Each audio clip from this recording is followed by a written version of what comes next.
9월 5일 키즈 예배 드리겠습니다. 다 같이 사도신경 하시겠습니다. 나는 전능하신 아버지 하나님 천지의 창조주를 믿습니다. 나는 그의 유일하신 아들 우리 주 예수 그리스도를 믿습니다. 그는 성령으로 잉태되어 동정녀 마리아에게서 나시고 본디오 빌라도에게 고난을 받아 십자가에 못 박혀 죽으시고 장사된 지 사흘 만에 죽은 자 가운데서 다시 살아나셨으며 하늘에 오르시어 전능하신 아버지 하나님 우편에 앉아 계시다가 거기로부터 살아있는 자와 죽은 자를 심판하러 오십니다. 나는 성령을 믿으며 거룩한 공교회와 성도의 교제와 죄를 용서받는 것과 몸의 부활과 영생을 믿습니다. 아멘. 우리 다 같이 찬양하겠습니다. 저는 하나님으로 인해 정말 즐거워요.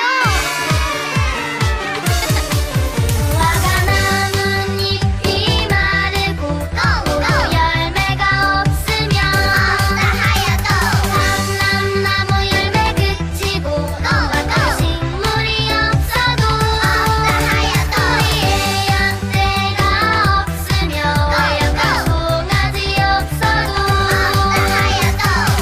여호와로 즐거워하리. 난 여호와로 즐거워하리. 구원의 하나님을 이래 기뻐하리라. 난 여호와로 즐거워하리. 다같이 주님께 감사. 난 여호와로 즐거워하리. 다같이 주님께 춤춰요. 난 여호와로 즐거워하리. 난 여호와로 즐거워하리. 구원의 하나님을 이래 기뻐하리라. 감사. 다 같이 기도하겠습니다. 사랑의 하나님 감사합니다. 한 주도 지켜주시고 저희들 예배 가운데 불러주셔서 감사합니다. 코로나 4단계가 길어지면서 저희들의 일상이 제한되지만 저희들 불평불만하지 않고 방역수칙을 잘 지키면서 하나님의 은혜 가운데 살 수 있도록 함께 해주세요.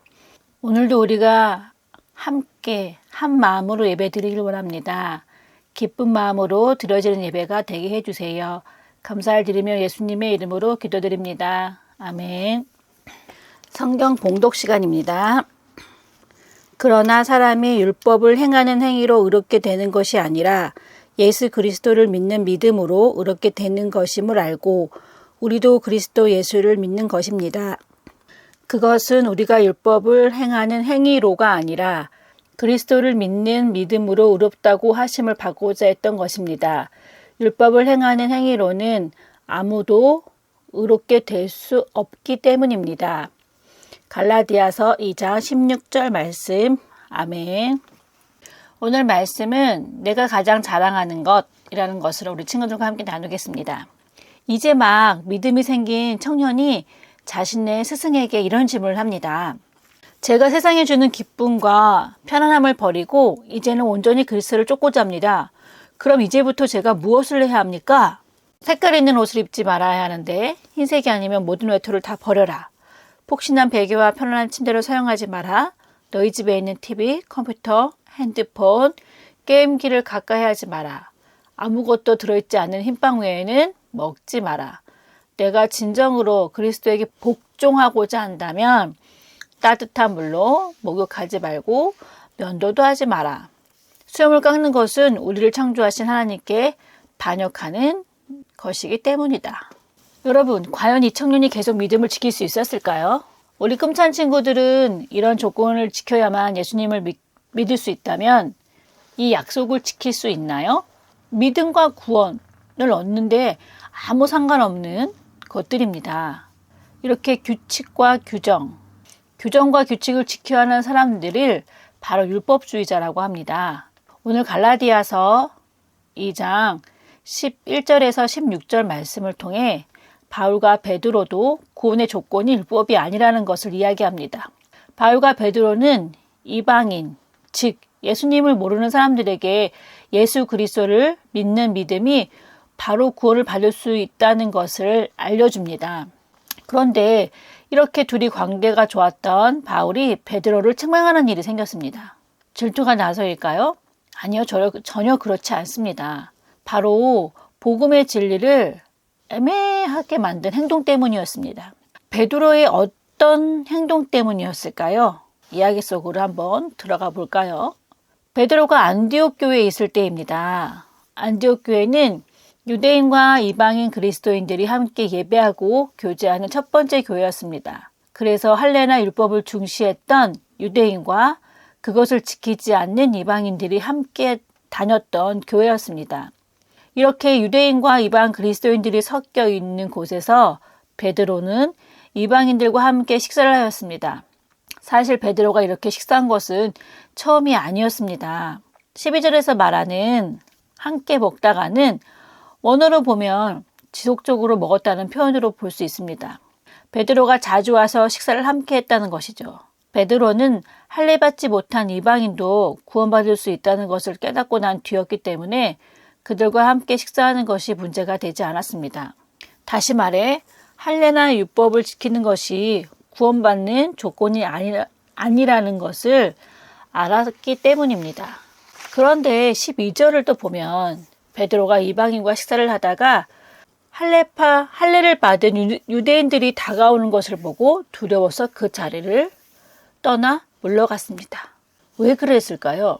계속적으로 같이 먹다가 왜 할례파 유대인들이 오는 것을 보고 자리를 떠난 것일까요?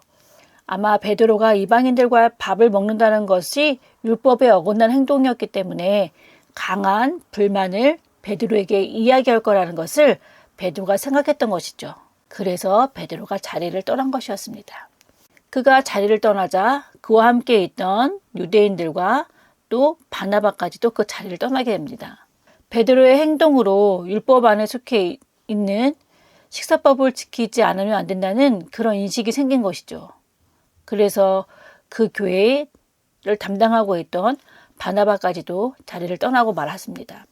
입술로는 바울이 전한 복음과 동일한 복음을 전하고 할례와 율법이 구원을 받는 조건이 아니라는 것을 베드로는 알지만 아직까지 이방인과 식사하는 것이 아직 조금 껄끄러웠을 수도 있겠죠. 머리로는 이해가 되지만 과거 습관으로 인해 다른 행동을 취하는 것이 참으로 힘든 것이었습니다. 그래서 할례를 강조하는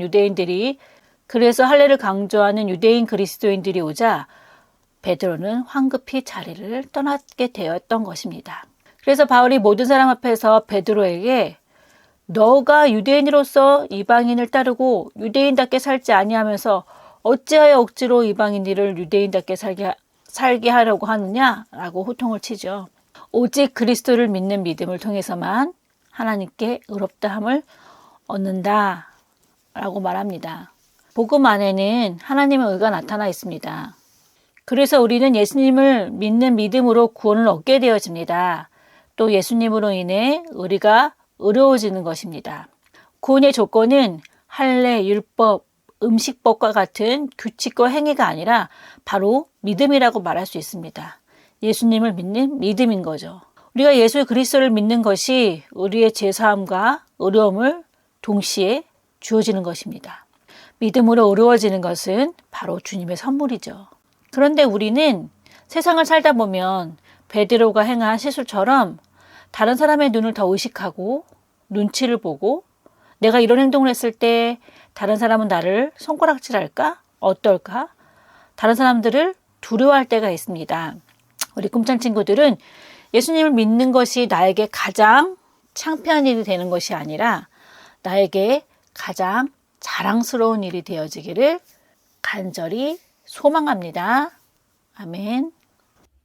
헌금하겠습니다.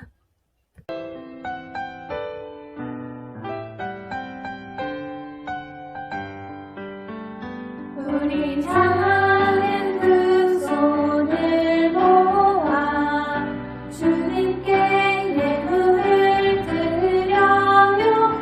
우리 마음 정성을 모아 주님께 기쁘게 드려요.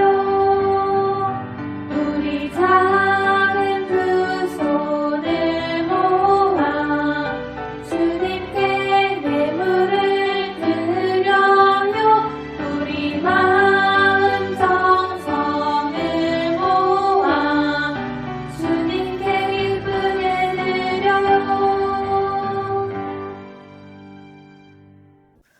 우리 예물을 위해 기도하겠습니다. 참 좋으신 주님 감사합니다. 오늘도 감사한 마음으로 예물을 드립니다. 기쁘게 받아주시고 주님의 향기가 퍼져나갈 수 있도록 도와주세요. 감사드리며 예수님의 이름으로 기도드립니다. 아멘. 주기도문 하겠습니다. 하늘에 계신 우리 아버지여, 아버지의 이름을 거룩하게 하시며 아버지의 뜻이 하늘에서와 같이 땅에서도 이루어지게 하소서. 오늘 우리에게 일용할 양식을 주시고 우리가 우리에게 잘못한 사람을 용서하여 준 것 같이 우리 죄를 용서하여 주시고 우리를 시험에 빠지지 않게 하시고 악에서 구하소서. 나라와 권능과 영광이 영원히 아버지의 것입니다. 아멘. 오늘 미션은 내가 가장 자랑하고 싶은 것 하나만 댓글창에 남겨주시기 바랍니다. 그러면 카톡으로 선물을 팡팡팡 드리겠습니다. 그럼 한 주도 건강하게 지내세요. 샬롬.